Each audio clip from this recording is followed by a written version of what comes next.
சக்தி matric மேல்நிலைப் பள்ளி மாணவி ஸ்ரீமதி 600க்கு 589 மதிப்பெண்கள் பெற்று மாவட்ட அளவில் முதலிடம் பெற்று சாதனை. சக்தி மெட்ரிக் மேல்நிலைப் பள்ளி காணியாமூர், சின்னசேலம், கள்ளக்குறிச்சி. சேர்க்கைக்கு வரவேற்கிறோம்.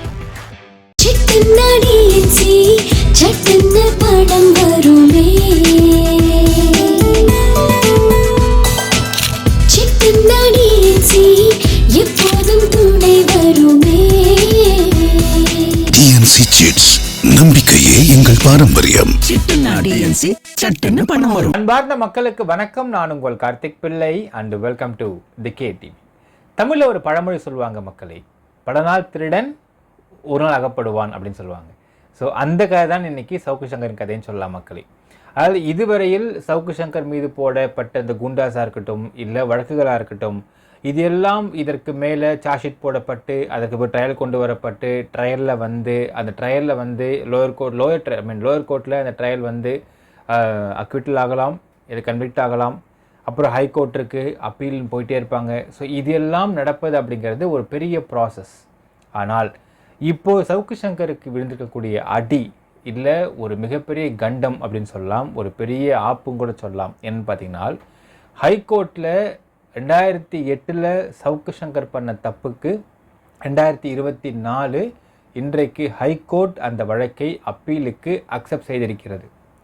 ஸோ இதற்கு மேல் இந்த வழக்கு எப்படி போக போகிறது அப்படிங்கிறது ஒரு பெரிய பரபரப்பை ஏற்படுத்தியிருக்குன்னு சொல்லலாம்.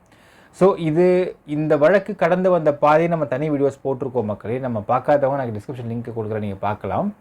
இந்த வழக்கு நடந்த சமாச்சாரங்கள், இது கடந்து வந்த பாதை, இதில் திடுதுப்புன்னு ஒரு ஹைகோர்ட்டில் கேஸ் கட்டே காணாமல் போன கதை, அப்புறமா அந்த கேஸ் கட்டை ரீக்ரியேட் பண்ண சொல்லி இப்போ ரீக்ரியேட் பண்ணி அப்பீலுக்கான லீவ் பெட்டிஷனுக்குள்ளே போயிட்டு அதில் அப்பீலுக்கு அக்செப்டன்ஸ் கொடுக்கப்பட்டு 4/6/2024 இப்பொழுது ஜஸ்டிஸ் நிர்மல்குமார் ஜே அவர்களுடைய பெஞ்சில் இந்த அப்பீலை அக்செப்ட் செய்திருக்கிறார் நீதியரசர் அவர்கள். ஸோ எப்படி நடந்துச்சு இந்த ஒரு வழக்கு, என்னென்ன ஆர்குமெண்ட் போச்சு, எப்படி ஏன் ஒரு லோயர் கோர்ட்டில் நடந்த ஒரு வழக்கு அதில் சவுக்கு சங்கரை அக்விட்டல் பண்ணிடுறாங்க, விடுதலை பண்ணிடுறாங்க. அந்த வழக்கை தமிழக அரசாங்கம் மேல்முறையீடு போகிறாங்க ஹைகோர்ட்டுக்கு. அந்த ஹைகோர்ட்டுக்கு மேல்முறையீடு போனப்போ என்ன ஆர்குமெண்ட்டை முன் வச்சாங்க, ஏன் அந்த ஆர்குமெண்ட்டை முன் வச்சாங்க, எப்படி லோயர் கோர்ட்டில் சவுக்கு சங்கரை விடுதலை செஞ்சாங்க, இது எல்லாத்த பற்றியும் டீட்டெயில்டாக பார்க்க போகிறோம் இந்த பதிவில்.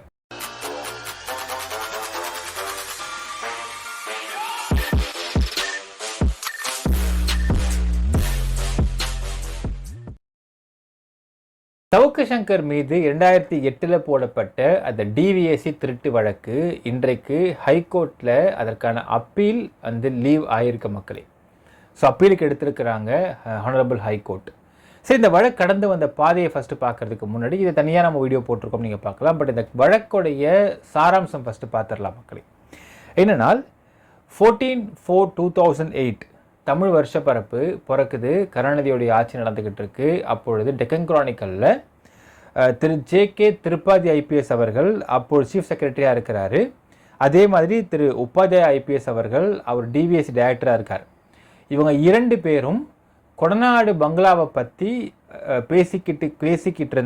பேசிய ஒரு ஆடியோ கான்வர்சேஷன். இது பேசிய நாள் என்னைக்குன்னு பார்த்தீங்கன்னா 20/9/2007. ஸோ 2007 9ஆம் மாதம் 20ஆம் தேதி பேசின அந்த ஆடியோ கான்வர்சேஷன்ஸு அப்படியே மொத்தமாக டிரான்ஸ்கிரிப்டாக வெளியாகுது டெக்கன் கிரானிக்கல். ஸோ இது பார்த்து எல்லாருக்கும் பதறிப்போகுது, கவர்மெண்ட் ஷேக் ஆகுது. ஏன்னால் இவ்வளோ பெரிய டிவிஎஸ்சி டைரக்டரும் சீஃப் செக்ரட்டரியும் பேசிகிட்டு இருக்கக்கூடிய ஒரு ரொம்ப ரகசியமான கான்வர்சேஷன் எப்படி வெளியே போகுது, அது வார்த்தை மாறாமல் வெளியே வந்திருக்கு டெக்கன் கிரானிக்கலில். அன்றைக்கி ஈவினிங் பார்த்தீங்கன்னா மக்கள் தொலைக்காட்சியிலையும் ஜெயா டிவிலையும் அந்த ஆடியோ அப்படியே வெளியாகுது. ஸோ இது நடந்த உடனே இம்மீடியட்டாக ஜஸ்டிஸ் பி சண்முகம் அவர்களோட தலைமையில், அவர் ஃபார்மர் ஜட்ஜ் அவருடைய தலைமையில் ஒரு விசாரணை கமிஷன் அமைக்கப்படுகிறது. வித்தின் 3 months, அது 14/4/2008 இது வெளியாகுது மக்களே. வித்தின் 3 months, அதாவது 17/7/2008 அவருடைய சப்மிஷன் பண்ணுறார். ஸோ விசாரணை கமிஷன் ரிப்போர்ட் கொடுக்குறாரு. அந்த ரிப்போர்ட் என்ன பண்ணுறாருன்னா, என்ன சொல்லியிருக்காருன்னு பார்த்தீங்கன்னா, இது டிவிஎஸ்சி டைரக்டருடைய லீகல் அட்வைஸராக இருக்கக்கூடிய திரு என் விஜயராஜன் அப்படிங்கிறவருடைய லேப்டாப்ல இருந்து ஒரு பென்ட்ரைவ் மூலியமாக திருடப்பட்டிருக்கிறது. அந்த பென்ட்ரைவ் யார் பெயரில் இருக்குன்னு பார்த்தா சுஜாதா அப்படிங்கிற ஒரு பெண்ணுடைய பெயரில் இருந்திருக்கிறது. அந்த பென்ட்ரைவை ஆக்சஸ் பண்ணது யார் அப்படிங்கிறதை கண்டுபிடிக்க வேண்டும். சுஜாதாவுடைய அண்ணன், அதாவது பிரதர் யாருன்னு பார்த்தீங்கன்னா, அப்பொழுது டிவிஎஸ்சியில் ஒர்க் பண்ணிகிட்டு இருந்த ஸ்பெஷல் அசிஸ்டண்ட் ஆஃப் கான்ஃபிடென்ஷியல் செக்ஷனில் இருக்கக்கூடிய சங்கர் என்கின்ற ஆச்சிமுத்து சங்கர். ஸோ அவர் மீது வழக்கு போட்டு இதனை விசாரிக்கலாம் சொல்லிட்டு அவர் ஒரு ரிப்போர்ட் கொடுக்குறார் மக்களே. அந்த ரிப்போர்ட்டை யார் கம்ப்ளைண்ட் கொடுக்குறாங்கன்னு பார்த்தீங்கன்னா, இப்போ இந்த ரிப்போர்ட் வந்துடுது. இப்போ இந்த ரிப்போர்ட்டை கம்ப்ளைண்ட்டாக கொடுக்க வேண்டும். இப்போ யார் கொடுக்குறாங்கன்னு பார்த்தீங்கன்னா, அப்பொழுது இருந்த சீஃப் செக்ரட்டரியான திருமதி மாலதி ஐஏஎஸ் அவர்கள் கொடுக்குறாங்க. அவங்க யாருக்கு கொடுக்குறாங்க அப்படின்னு பார்த்தீங்கன்னா, to the DGP of the CBCID. அதை கம்ப்ளைண்ட் லெட்டராக கொடுக்குறாங்க. கொடுத்து உங்களுக்கு சிபிசிஐடியில் 2/2008 அப்படிங்கிற ஒரு கிரைம் நம்பர் ரெக்கார்ட் பண்ணப்பட்டு எஃப்ஐஆர் பதிவு பண்ணப்படுகிறது. அந்த எஃப்ஐஆரின் படி சவுக்கு அரெஸ்ட் பண்ணப்படுகிறார். அப்புறம் இன்வெஸ்டிகேஷன் போகுது. இன்வெஸ்டிகேஷன் போனதில் ஃபர்ஸ்ட் எஃப்ஐஆரை பொறுத்தளவுக்கு சவுக்கு சங்கர் மீது 5 of the official secrets act அப்படிங்கிற வழக்கு, section 43 and 66 of the IT act, IPC 378 இதுக்குன்னா திருடியது பனிஷ்மெண்ட் ஃபார் தெஃப்ட் அப்படிங்கிற ஒரு செக்ஷன்ஸ், ஐபிசி 463 எலக்ட்ரானிக் டாக்குமெண்ட்டை வைத்து அடுத்தவர்களுக்கு துன்பம் ஏற்படுத்துது அப்படிங்கிற செக்ஷன்ஸ், ஐபிசி 470 ஃபோர்ஜ் டாக்குமெண்ட்டை உருவாக்குறது செக்ஷன்ஸ், ஐபிசி 505 இரண்டு குழுவுக்கோ இல்லை இரண்டு குரூப்புக்கு நடுவில் எனிமிட்டி ஏற்படுத்துவதற்காக சில வார்த்தைகளை சொல்வதற்கான செக்ஷன்ஸ், எல்லா செக்ஷன்ஸையும் எஃப்ஐஆர் போட்டு பதிவு பண்ணப்பட்டு விசாரணையை தொடங்குறாங்க. விசாரணை பண்ணப்பட்டு கிட்டத்தட்ட 45 witness, 110 document exhibits, 26 material objects, இது எல்லாத்தையும் சார்ஜ் ஷீட்டாக ரெடி பண்ணி ஃபஸ்ட்டு மெட்ரோபாலிட்டன் மேஜிஸ்ட்ரேட் கோர்ட்டில் ப்ரொடியூஸ் பண்ணுறாங்க. அங்கேருந்து இந்த case was transfer to the additional sessions court 18க்கு ட்ரான்ஸ்ஃபர் பண்ணப்படுகிறது. செஷன்ஸ் கோர்ட்டில் 24/2/2017 அன்னைக்கு இந்த சவுக்கு சங்கர் மீது உள்ள குற்றச்சாட்டு நிரூபிக்கப்படவில்லைன்னு சொல்லிட்டு அக்யூட்டில் பண்ணி விட்டுறாங்க.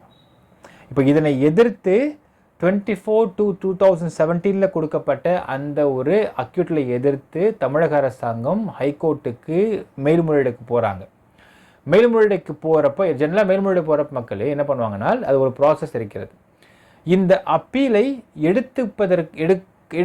எடுத்துக்கொள்ள முகாந்திரம் இருக்கா இல்லையா அப்படிங்கிறதை ஃபஸ்ட்டு விசாரிப்பாங்க. அப்படி விசாரிக்கிறது தான் லீவ் பெட்டிஷன் சொல்லுவாங்க.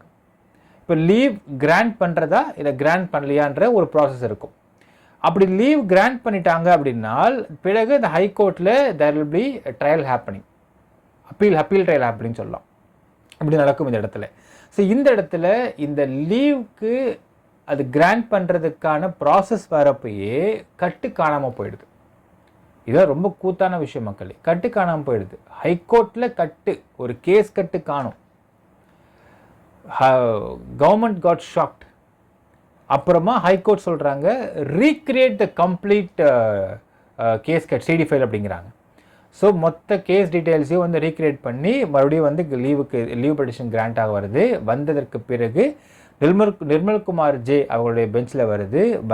கரெக்டாக இந்த ஆர்டர்ஸ் 27/3/2024 ரிசர்வ் பண்ணப்படுகிறது. கரெக்டாக 4/6/2024 the order was pronounced. So இந்த ஆர்டர் தான் இப்போ வந்திருக்க ஆர்டர் மக்களே. சரி, இப்போ என்ன சொல்கிறாங்க இதில்? கிட்டத்தட்ட உங்களுக்கு சிபிசிஐடியிலேருந்து இந்த கேஸை டீட்டெயில்டாக ஐஓ விசாரித்து இத்தனை விட்னஸ், இத்தனை டாக்குமெண்ட்ஸு, இத்தனை மெட்டீரியல் ஆப்ஜெக்ட்ஸை கொடுத்தும் எப்படி அக்யூட்டில் பண்ணப்பட்டார் சவுக்கு சங்கர் அப்படிங்கிற கேள்வி இருக்கிறது. அது என்ன சொல்கிறாங்கன்னு பார்த்தீங்கன்னா, first and foremost thing, lower கோர்ட்டில் எக்ஸிபிட் P16 சொல்லக்கூடிய அந்த கம்ப்ளைண்ட் லெட்டர், உதாரணத்துக்கு மக்களே சீஃப் செக்ரட்டரி மாலதி ஐஏஎஸ் அவர்கள் அவங்க தான் கம்ப்ளைண்ட் எழுதி கொடுக்குறாங்க, கீழே சைன் போடுறாங்க. அவரை இந்த கீழமை நீதிமன்றத்தில் எக்ஸாமினேஷனுக்கு அதாவது விசாரிக்கவே இல்லை அப்படின்னு ஒரு குற்றச்சாட்டு வைக்கிறாங்க. இப்போ இவங்க என்ன சொல்கிறாங்கன்னா, இதற்கு அதாவது அவர் அந்த மாலதி ஐஏஎஸ் அவர்கள் என்ன பண்ணுறாங்கன்னா 25/3/2012 இறந்து போயிடுறாங்க பிகாஸ் ஆஃப் கேன்சர். ஆனால் அவரை எக்ஸாமினேஷனுக்கு பண்ண வேண்டிய நாள் அப்படின்னு குறிக்கப்பட்டது 8/3/2011. ஒரு வருஷ காலம் அவங்களை எக்ஸாமின் பண்ணாமல் அதற்கு பிறகு தான் அவங்க இறந்து போகிறாங்க. அதுக்கு பிறகு திரு டி சிவசுப்ரமணியம் அப்படிங்கிற ஹோம் செக்ரட்டரியை வந்து கொண்டு வந்து அவர் அதை டேக் ஓவர் பண்ணுறாரு. சின்ஸ் அந்த கம்ப்ளைண்ட் லெட்டரில் இவரோட கையெழுத்து இல்லை அப்படிங்கிறதுனால இவரை எக்ஸாமின் பண்ணுவதற்கு கோர்ட் நிராகரிக்கிறது கீழமை நீதிமன்றத்தில். அப்போ எப்படி தெரியுதுன்னு பார்த்தீங்கன்னா, மாலதி ஐஏஎஸ் அவர்கள் கேன்சரில் இறந்து போகிற வரைக்கும் இந்த கோர்ட் காத்திருந்திருக்கிறதா அப்படிங்கிற சந்தேகம் எழுகிறது நமக்கு பார்க்குறவங்களுக்கு. ஸோ இது வந்து ஃபஸ்ட்டு விஷயம். அடுத்தது, இதனால் எக்ஸிபிட் P60 அப்படின்னு சொல்லக்கூடிய அந்த கம்ப்ளைண்ட் லெட்டரை கீழமை நீதிமன்றம் ஃபஸ்ட்டு எடுத்துக்கவே இல்லை அப்படிங்கிறாங்க. ஆனால் இந்த எப்படி இந்த கம்ப்ளைண்ட்டை உருவாக்கப்பட்டுச்சு நம்ம சொல்லலாம் மக்களே.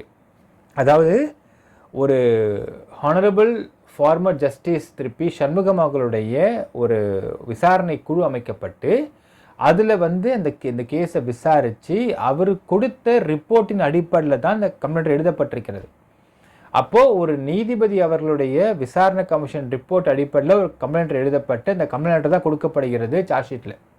அந்த கம்ப்ளைண்ட் லெட்டரையே கீழமை நீதிமன்றம் அக்செப்ட் பண்ண மாட்டேன்றாங்கன்றது எப்படி நியாயமாக இருக்க முடியும் அப்படிங்கிறத ஃபஸ்ட்டு வாதத்தை முன்வைக்கிறாங்க criminal side of the public prosecutor. அடுத்தது ரெண்டாவது விஷயம் பார்த்தீங்கன்னா, இது இன்னும் இன்ட்ரெஸ்டிங் மக்களே. அதாவது chief secretary J K. Tripathi IPS அவர்களும் டிவிஎஸ்சி டைரக்டரான உபாத்யா ஐபிஎஸ் அவர்களும் என்னைக்கு பேசுகிறாங்க இந்த விஷயத்தை பற்றி அப்படின்னு பார்த்தால் 20/9/2007 பேசுகிறாங்க.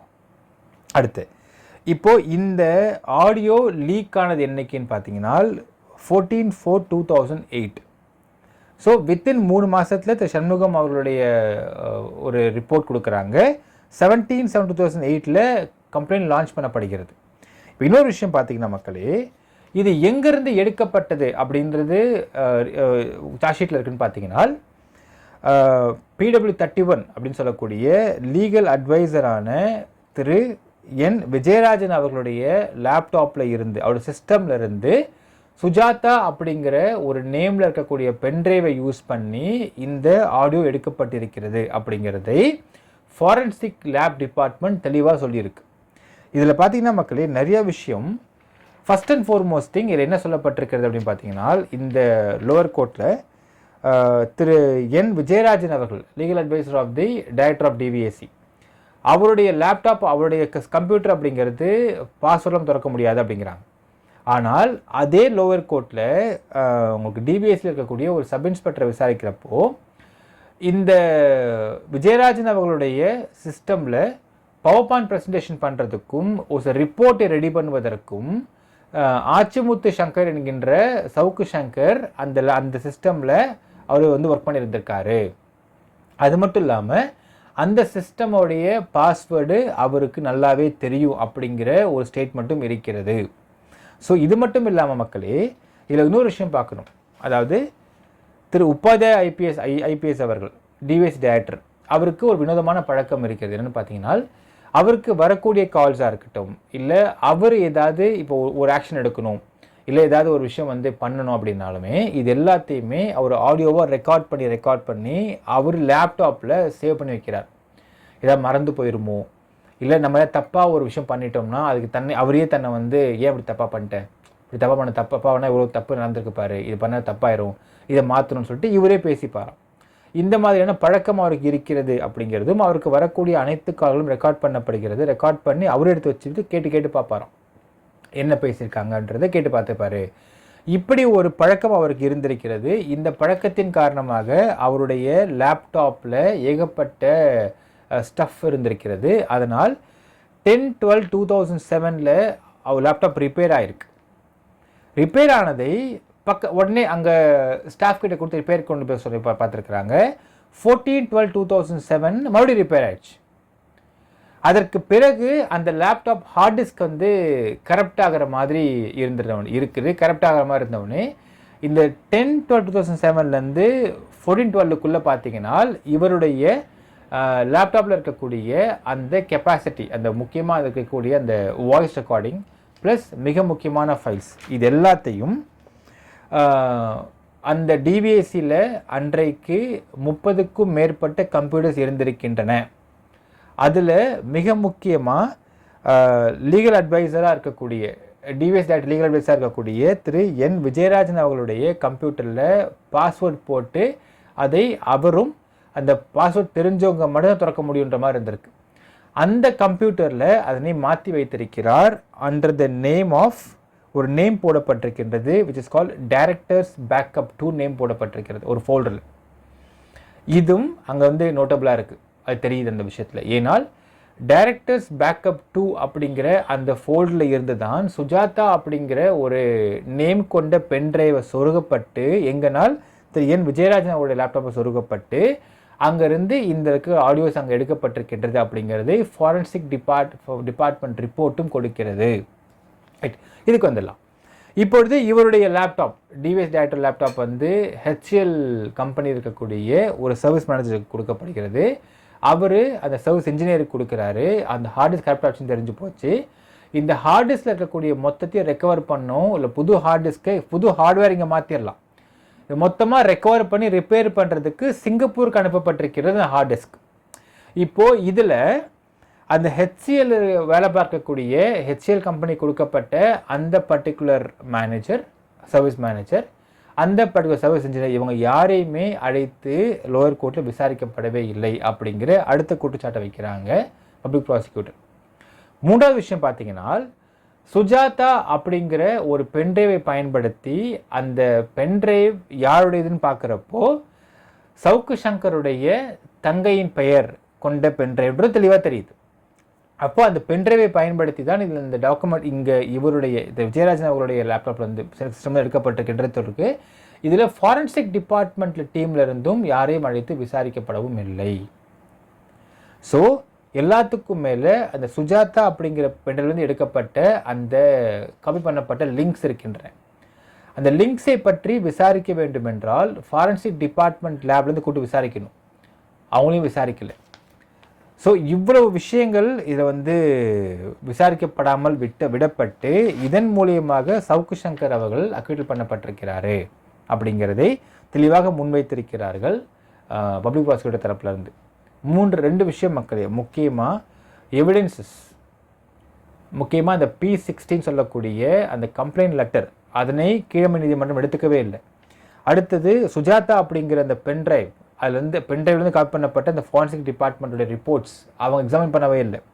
3வது பார்த்தீங்கன்னா விட்னஸ் டெஸ்டிமோனியல்ஸ், சர்க்கம்ஸ்டான்ஷியல் எவிடன்ஸ் சொல்லுவாங்க. அதாவது உதாரணத்துக்கு இந்த டிவிஎஸில் வேலை பார்க்கக்கூடிய சப் இன்ஸ்பெக்டர் சொல்கிறாரு, ஆமாங்க ஆச்சிமுத்து சங்கர் அவருடைய சிஸ்டம் பாஸ்வேர்டு தெரிஞ்சு ஓப்பன் பண்ணி அப்பப்போ பிபிடி ரெடி பண்ணுவார், ரிப்போர்ட் ரெடி பண்ணுவார், அந்த பாஸ்வேர்டு மட்டும் தான் தெரியும், வேறு யாருக்குமே இங்கே தெரியாது அப்படிங்கிற சர்க்கம்ஸ்டான்ஷியல் எவிடன்ஸ் எதையுமே எடுத்துக்கப்படாமல் இருக்கின்றன இந்த நீதிமன்றங்கள்.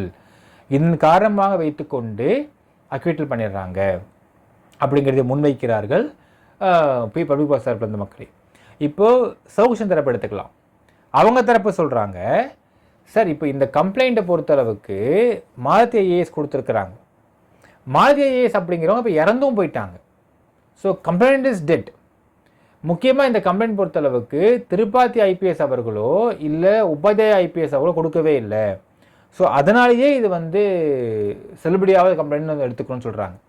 இன்னொரு மிக முக்கியமான விஷயம் கேட்டது மக்கள் என்னென்னு பார்த்தீங்கன்னா, இப்போது இந்த லாஸ்ட்டாக சொல்கிறவங்க இந்த விஷயத்தை சவுக்கு சங்கர் ஏன் செய்ய வேண்டும் அப்படிங்கிறதுக்கான காரணம் தெளிவாக சொல்லப்பட்டிருக்கு. லாஸ்ட்டாக சொல்கிற மக்கள் இந்த விஷயத்தை. அடுத்து இவங்க சொல்கிறாங்க, இந்த மாதிரியான டாக்குமெண்ட், அதாவது இந்த மாதிரியான டேட்டா பேசஸ், முக்கியமாக கான்ஃபிடென்ஷியல் விஷயங்கள்லாம் இந்த மாதிரியான ரிப்பேர் ஆகிற சமயங்களில் அதை எடுத்து ஒரு சிடி மாதிரி போட்டு அதை வச்சுக்குவாங்க. சிடி மாதிரி போட்டு வைக்கிறது மூலியமாக அதன் மூலியமாக லீக் ஆகிருக்க வாய்ப்பு இருக்கிறது அல்லவா அப்படிங்கிற மாதிரி இவங்க தரப்பு வாதத்தை முன் வைக்கிறாங்க, சௌஷத்திர வாதத்தை முன் வைக்கிறாங்க. 3வது விஷயம் பார்த்தீங்கன்னா, சுஜாதா அப்படிங்கிற பெயரில் கொண்ட பென்ட்ரைவு எங்கெங்க, வேர் இஸ் த மெட்டீரியல், அது இல்லாமல் அதை பற்றி எல்லாரும் பேசிகிட்டு இருக்கிறாங்களே அப்படின்னு வாதத்தை முன் வச்சுருக்காங்க. 4வது விஷயம் பார்த்தீங்கன்னா, சவுக்கு சங்கர் விசில் ப்ளோயராக இருந்திருக்கிறாரு, உங்களுக்கு டிபார்ட்மெண்ட்டில் இருக்கக்கூடிய தப்புகளையுமே எடுத்து வெளியே சொல்லியிருந்திருக்காரு, அதனால் அவரை பழி வாங்குறாங்கன்ற மாதிரி வாதத்தை முன் வச்சுருக்காங்க மக்களே. இப்போ இதில் 2-3 விஷயம் நான் குறிப்பிடுற மக்களே. First and foremost thing, public prosecutor side சொல்கிறாங்க, சுஜாதா அப்படிங்கிற நேமில் இருக்கக்கூடிய பென்ட்ரைவ் அப்படிங்கிறது இங்கே மிக முக்கியமான மெட்டீரியல் எவிடன்ஸ். ஏனால் டிவிஎஸ்சியில் யாருக்குமே அஃபிஷியல் பென்ட்ரைவ் அப்படிங்கிறது கிடையாது. எல்லாமே டிவிடி ஃபார்மேட் தான் வைக்கப்பட்டிருக்கு. இது ஏன் அப்படின்னு பார்த்தீங்கன்னா, அஃபிஷியல் பென்ட்ரைவ் உருவாக்கிட்டோம்னால் ஈஸியாக தெஃப்டிங் ஆஃப் த இது நடக்க வாய்ப்பு இருக்கிறது அப்படிங்கிறதே அவங்க ரொம்ப தெளிவாக இருக்கிறாங்க. ஸோ அஃபிஷியல் பென்ட்ரைவ்ன்றது யாருக்குமே கிடையாது. அப்போது இங்கே திரு என் விஜயராஜன் அவருடைய சிஸ்டம்குள்ளே சுஜாதா அப்படிங்கிற நேம் கொண்ட பென்ட்ரைவ் ஏன் வர வேண்டும் அப்படிங்கிறத விசாரிக்கல. ஒன்று. ரெண்டாவது முக்கியமான விஷயம், சவுக்கு சங்கர் இதை ஏன் பண்ணார்ன்றதுக்கு தெளிவுபடுத்துகிறாங்க மக்களே. சவுக்கு சங்கர் நமக்கு தெரியும் ஒரு கருணை அடிப்படையில் தான் வேலை கிடச்சிது அவருக்கு. அவங்க அப்பா இறந்துடுறாரு, இதே டிவிஎஸ்சியில் ஒரு கிளர்க்காக இறந்துடுறாரு. அவங்க அப்பா மிக நேர்மையான மனிதர்னு கேள்விப்படுறோம். அவர் இறந்ததன் காரணமாகத்தான் 10th படித்த சவுக்கு சங்கர் அந்த வேலை கிடைக்கிது. அந்த இடத்துல படிப்படியாக கொஞ்சம் ப்ரொமோஷன்லாம் கிடச்சி he become special assistant of the confidential section of DVSC. இப்போ இங்கேருந்து டிரான்ஸ்ஃபரோ டெபுடேஷனோ கேட்குறாரு ரொம்ப காலமாக. எதுக்கு எங்கன்னு பார்த்தீங்கன்னா assistant section officer of the secretariat கேட்டிருக்கார். இதனை டிவிஎஸ்சி டைரக்டர் செய்து கொடுக்கவில்லை, தட்டிக்கழிச்சிட்டு இருந்திருக்காரு. இப்போது இந்த இடத்தை பழிவாங்குவதற்கு கூட இதை செய்திருப்பதற்கு வாய்ப்பு இருக்குது அப்படிங்கிற வார்த்தை முன்வைக்கப்பட்டிருக்கின்றது சார்ஜ் ஷீட்டில் மக்கள். இப்போது என்ன ஜட்ஜ் சொல்லியிருக்காருன்னு பார்த்தீங்கன்னா, ஜட்ஜ் சொன்ன மிக முக்கியமான காரணம் எலக்ட்ரானிக் எவிடன்ஸ். சுஜாதா அப்படிங்கிற எலக்ட்ரானிக் எவிடன்ஸை ஏன் ட்ரையல் கோர்ட் எடுத்து கூட விசாரிக்கவில்லை? Point number 1. பாயிண்ட் நம்பர் 2, இவங்க தரப்பில் சொல்கிறாங்க, சார் இப்போ ஹெச்எல் மேனேஜரோ இல்லை ஹெச்எல் வேலை பார்க்குற அந்த சர்வீஸ் இன்ஜினியரோ நம்ம கூப்பிட்டு இங்கே விசாரணை கொண்டு வர முடியாது. ஏனென்றால் இவங்க வாதத்தை என்ன முன்வைக்கிறாங்கன்னு பார்த்தீங்கன்னா, section 79A of the information technology act 2000 amendment பண்ணப்பட்டதுபடி என்ன பண்ணுறாங்கன்னா, ஒரு எலக்ட்ரானிக் எவிடன்ஸஸை பற்றி ஒரு கோர்ட்டில் ஒருத்தவங்க சாட்சி சொல்லணும் அப்படின்னால் அவங்க கெசட்டில் பதிவு பண்ணப்பட்ட இல்லை ஃபாரன்சிக் டிபார்ட்மெண்ட்டில் வேலை பார்க்கக்கூடிய ஒரு பதிவு பண்ணப்பட்ட எக்ஸாமினராக இருக்கணும் அப்படின்னு ஒரு ரூல் கொண்டு வந்திருக்கிறாங்க. ஸோ அதன் அடிப்படையில் பார்க்குறப்போ ஹெச்சிஎல்ல வேலை பார்க்கக்கூடிய அவங்கெல்லாம் கெசட்டில் பதிவு பண்ணப்பட்ட எக்ஸாமினர்ஸ் கிடையாது அப்படின்னு சொல்கிறாங்க. இப்போது ஜட்ஜ் என்ன சொல்கிறார், இப்போ இந்த இதில் பார்த்தீங்கன்னா section 79A of the information technology 2000 அப்படிங்கிறது அமெண்ட்மெண்ட்டுக்கு வந்தது எப்பொழுது அப்படின்னு பார்த்தால் 27/10/2009 தான். இப்போ இந்த அக்கரன்ஸ் எப்போன்னு பார்த்தால் 14/4/2008. ஸோ இந்த க்ரைம் அக்கரன்ஸ் அப்படிங்கிறது 2008 வந்துருச்சு. 2009 தான் இந்த ஒரு சட்டம் அமலுக்கு வருகிறது. ஸோ அப்படி இருக்கும் பட்சத்தில் இந்த அமெண்ட்மெண்ட் அப்படிங்கிறது அது செல்லுபடி ஆகாது. ஹெச்எல் மேனேஜரையும் ஹெச்எல் சர்வீஸ் இன்ஜினியரையும் கூட்டு விசாரித்திருக்க வேண்டும். அவருடைய எவிடன்சஸ் அவங்க கொடுத்த ஸ்டேட்மெண்ட்ஸ் இருக்கின்றன. ட்ரையல் கோர்ட்டில் அவங்களை கூப்பிட்டு எக்ஸாமின் கூட பண்ணல. இது ஏன் பண்ணல அப்படின்னு கேட்குறாங்க. ஸோ அந்த அடிப்படையில் பார்க்குறப்போ அந்த முக்கியமான எவிடன்சஸ் இங்கே கணக்கு எடுத்துக்கப்படலை. அப்புறம் சொல்லக்கூடிய அந்த கம்ப்ளைண்ட் காப்பி அது கணக்கில் எடுத்துக்கப்படலை. அப்புறம் இன்ஃபர்மேஷன் டெக்னாலஜி ஆக்ட் 2000 அப்படிங்கிற அமெண்ட்மெண்ட்டையே இங்கே இன்டர்பிரட் பண்ணியிருக்கிறாங்க, தவறாக மாற்றி சொல்லியிருக்கிறாங்க ட்ரையல் கோர்ட்டில். இது எல்லாத்தையும் வைத்து பார்க்கும்பொழுது மிக முக்கியமாக சர்க்கம்ஸ்டான்ஷியல் எவிடன்சஸ், அதாவது இந்த கம்ப்யூட்டரை இவர் ஆப்ரேட் பண்ண முடியுமா அப்படின்னு கேட்குறப்ப முடியும், பண்ணியிருக்காரு. ஸோ சுற்றி உள்ள மக்கள் சொல்கிற எவிடன்சஸ் இது எதையுமே கணக்கில் எடுத்துக்காமல் இருந்திருக்கிறாங்க. அப்போ இதெல்லாம் வைத்து பார்க்கும் பொழுது ட்ரையல் கோர்ட்டில் இவங்க அக்யூட்டில் பண்ணது அப்படிங்கிறது விசாரணை நடக்காமல் பண்ணப்பட்டிருக்கு. ஸோ விசாரணை ஒழுங்காக நடக்காமல் தான் பண்ணப்பட்டிருக்கு. அதனால் இந்த ஹானரபிள் ஹைகோர்ட்டில் இந்த வழக்கை அப்பீலுக்கு எடுத்துக்கொள்கிறதுன்னு சொல்லிட்டு ஒரு உத்தரவு போடப்பட்டிருக்கிறது மக்களை. இப்போ என்ன ஆகும் அடுத்த ஸ்டெப்புன்னு பார்த்தீங்கன்னா, அப்பீல் ரெஜிஸ்டர் போட்டுருவாங்க. ஸோ அப்பீல் ரெஜிஸ்டர் பண்ணி இந்த வழக்கு அப்பீல் நடக்கும் ஹானரபிள் ஹைகோர்ட்டில். ஸோ அப்போ என்ன ஆகும் அப்படின்னு பார்த்தீங்கன்னா, இதுவரையில் சவுக்கு சங்கரை கூண்டாஸ் போட்டதாக இருக்கட்டும், இல்லை அமலப்பட வழக்குகளாக இதெல்லாம் கூட வழக்கு நிற்காமலும் போகலாம். ஆனால் ஒரு ஹைகோர்ட்டில் 2008 சவுக்கு சங்கர் பண்ண தப்பில் உருவான அந்த வழக்கு லோயர் கோர்ட்டில் அக்யூட்டில் பண்ணப்பட்டு ஹைகோர்ட்டுக்கு அப்பீலுக்கு வர்றதுக்கு உள்ளே அதுக்கு லீவ் பெட்டிஷன் வரப்பையோ அதில் கட்டு திருடப்பட்டு இவ்வளவு கோல்மார்கள் பண்ணப்பட்டு புத்துயிர் பெற்று இந்த வழக்கு இன்றைக்கு அப்பீலுக்கு எடுத்திருக்கிறாங்க ஹானரபிள் ஹைகோர்ட். ஸோ இந்த ஒரு அப்பீல் அப்படிங்கிறது சவுக்கு சங்கருக்கு ஒரு மிகப்பெரிய இடியாக இருக்கும் மக்களை. ஏனென்றால் இந்த அப்பீல் முடிஞ்சதுனால் சவுக்கு சங்கரை கன்விக்ட் பண்ணி விடுவார்கள். ஸோ தண்டனை கிடைத்துவிடும். தண்டனை கிடைச்சிது அப்படின்னால் தண்டனையிலேருந்து இங்கே வெளியே வர்றதுக்கு திரும்ப நீங்கள் சுப்ரீம் கோர்ட் அப்பீல் தான் போய் ஆகணும். இப்போது இந்த அப்பீல் அப்படிங்கிறதை மிக தெளிவாக எடுப்பதற்கு மிக முக்கியமான காரணம் பார்த்தீங்கன்னா, இந்த வழக்கை நேர்மையாக விசாரித்த சிபிசிஐடி ஐஓவான திரு பால் சுவாமிநாதன் அவர்கள் தான். ஸோ அவருடைய ஒரு நேர்மையான அப்ரோச்சும் இந்த அளவுக்கு இந்த கேஸை டீப்பாக விசாரித்து ரொம்ப டீட்டெயில்டாக சார்ஜ் ஷீட் போட்டதின் காரணமாகத்தான் இன்று ஹானரபிள் ஹைகோர்ட்டில், இன்ஃபேக்ட் செஷன்ஸ் கோர்ட்டில் இந்த கேஸ் அக்யூட்டில் பண்ணப்பட்டிருந்தாலும் இப்போது ஹைகோர்ட்டில் இவ்வளவு விட்னஸ் ப்ராப்பராக இருக்குது, இவ்வளோ டாக்குமெண்ட்ஸ் எக்ஸிபிட்ஸ் ப்ராப்பராக இருக்குது, இவ்வளோ மெட்டீரியல் எவிடன்ஸ் இருக்குது, இது எல்லாத்தையும் ஏன் கணக்கில் எடுத்துக்காமல் இந்த வழக்கை லோவர் கோர்ட்டில் விட்டாங்க அப்படின்னு ஹைகோர்ட் கேள்வி கேட்கறதுக்கான மிக முக்கிய சோர்ஸ் அப்படிங்கிறது, ஆதாரம் அப்படிங்கிறது இந்த ஐஓ அவர்களுடைய டீம் செய்த ஒரு அலாப்பரியான ஒரு ஒர்க்குன்னு சொல்லலாம் மக்களே. ஒரு கேஸ் கோர்ட்டில் தோற்று போகிறதும் ஜெயிக்கிறதும் அதற்கான மிக முக்கியமான கிரெடிட்ஸ் யாருக்கு போய் சேரணும்னு பார்த்தீங்கன்னா அது ஐஓக்கு தான் போய் சேரும். பட் ஃபார்ச்சுனேட்லி இது போய் சேரது கிடையாது. ஃபார்ச்சுனேட்லி என்னென்னு பார்த்தீங்கன்னா சில ஐஓக்கள் பெயர் நமக்கு வெளியே தெரிய வருகிறது மீடியாக்கள் மூலியமாக. அன்ஃபார்ச்சுனேட்லி பல ஐஓக்கள் அவங்க வேலைகள் இது என் வேலைங்க, இது வேலை செஞ்சுட்டு போயிடுறேன்னு சொல்லிட்டு அவங்க செஞ்சுட்டு போயிட்டே இருக்காங்க. அதனுடைய எஃபெக்ட்டு இன்றைக்கு திரு பால் சுவாமிநாதன் அவர்கள் ரிட்டையர் ஆகிட்டார். ரிட்டையர் ஆனதுக்கு பிறகும் இந்த வழக்கு இன்றைக்கும் உயிர் பெற்று வருகிறது. இதற்கான மிக முக்கியமான காரணம் அப்படிங்கிறது மக்களே இதில் போடப்பட்ட சார்ஜ் ஷீட்னு சொல்லணும். அந்த சார்ஜ் ஷீட் மட்டும் ஸ்ட்ராங்காக போடவில்லை என்றால் இந்த வழக்கு எப்பொழுதோ செத்து போயிருக்கும். இன்ஃபேக்ட் பார்த்தீங்கன்னா ஒரு பாயிண்ட் நம்ம கேள்விப்படுறோம், திரு என் விஜயராஜன் அவர்கள் ஹாஸ்டல் ஆனாருன்றான் கேள்விப்படுறோம் நமக்கு லோயர் கோர்ட்டில். ஆனால் அவர் கொடுத்த ஸ்டேட்மெண்ட்டில் முதற்கொண்டு இந்த விஷயம் இருக்கிறது.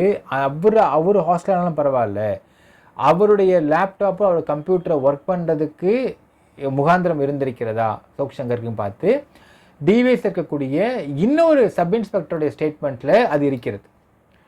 ஸோ யார் ஹாஸ்டல் ஆனாலும் இன்னொருத்தவங்க ஸ்டேட்மெண்ட்டில் சர்க்கம்ஸ்டான்ஷியல் எவிடன்சஸாக அதுவும் அங்கே பேக்கப் கொடுக்குது. ஸோ ஒரு ஹாஸ்டல் ஆகிட்டார் லீகல் அட்வைசர், ஆனால் இவருடைய கம்ப்யூட்டரில் வேலை பார்த்துருக்காரானா பார்த்துருக்கார் சவுக்கு சங்கர். ஆமாங்க ஒர்க் பண்ணியிருக்காரு, அவருக்கு அந்த பாஸ்வேர்ட் தெரியும், அடிக்கடி அவர் அங்கே பிபிடி ஒர்க் பண்ணி கொடுப்பாரு அப்படிங்கிற இன்னொரு முக்கியமான ஒரு வார்த்தை ஒரு ஸ்டேட்மெண்ட் அங்கே இருக்கிறது. ஸோ யார் ஹாஸ்டைல் ஆனாலும் இன்னொரு சப்ஸ்டான்ஷியல் எவிடன்ஸ் அங்கே இருக்குது அப்படிங்கிறதே ரொம்ப ப்ராப்பராக பண்ணியிருக்கிறது அப்படிங்கிறது உண்மையே பாட்ட வேண்டிய விஷயம் மக்களே.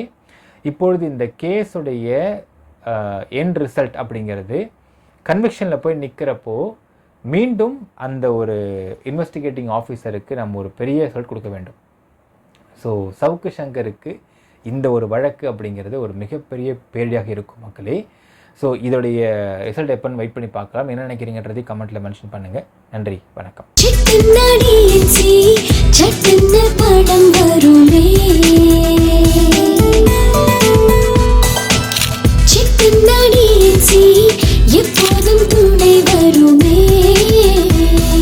டிஎன்சி சிட்ஸ், நம்பிக்கையே எங்கள் பாரம்பரியம்.